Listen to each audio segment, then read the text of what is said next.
Estados Unidos le pone como condición a la Concertación y a Elwin de que si ellos quieren llegar al gobierno, tienen que entregar el cobre.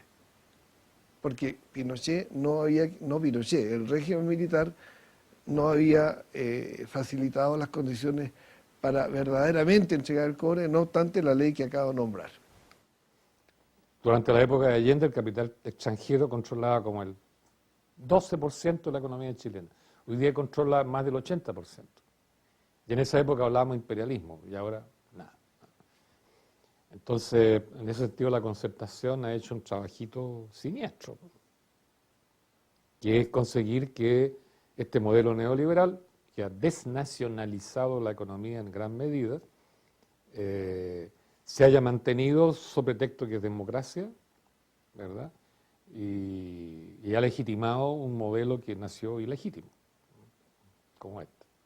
Si la ley tributaria de Pinochet hubiera seguido, no se hubiera producido la desnacionalización que nosotros tenemos hoy. ¿Por qué? Porque con Pinochet el impuesto a la renta que tenían que pagar las empresas mineras se pagaba en base a la renta presunta. ¿Qué quiere decir renta presunta? Que la ley presume la renta. Es decir, no puede existir una empresa que no tenga utilidades, porque la ley se la presume de oficio. ¿En base a qué? En base a las ventas.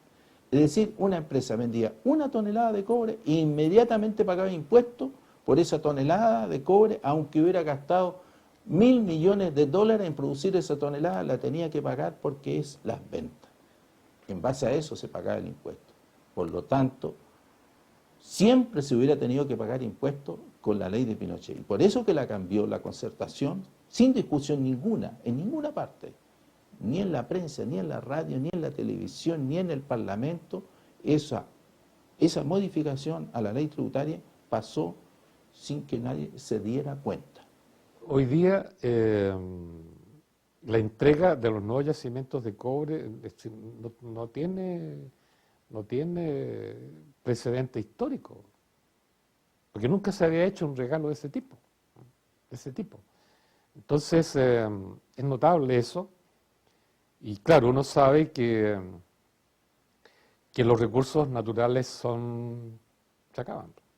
El saqueo de nuestro cobre se puede hacer solo a escondidas, solo mediante una maniobra de oscuridad, de encubrimiento, para que el pueblo chileno no lo sepa. Entonces, hacer luz sobre esto es la tarea de cualquier patriota. Codelco hoy día debe representar entre el 27 y el 28% de la producción chilena de cobre. Es decir, pasamos el año 89, al terminar Pinochet, Codelco representaba el 80% de la producción nacional, más otro 10% lo representaba ENAMI, la empresa nacional de minería, la que trabaja con la pequeña y mediana minería nacional. Entonces podríamos haber dicho que el Estado tenía cerca del 90% de la producción nacional de cobre.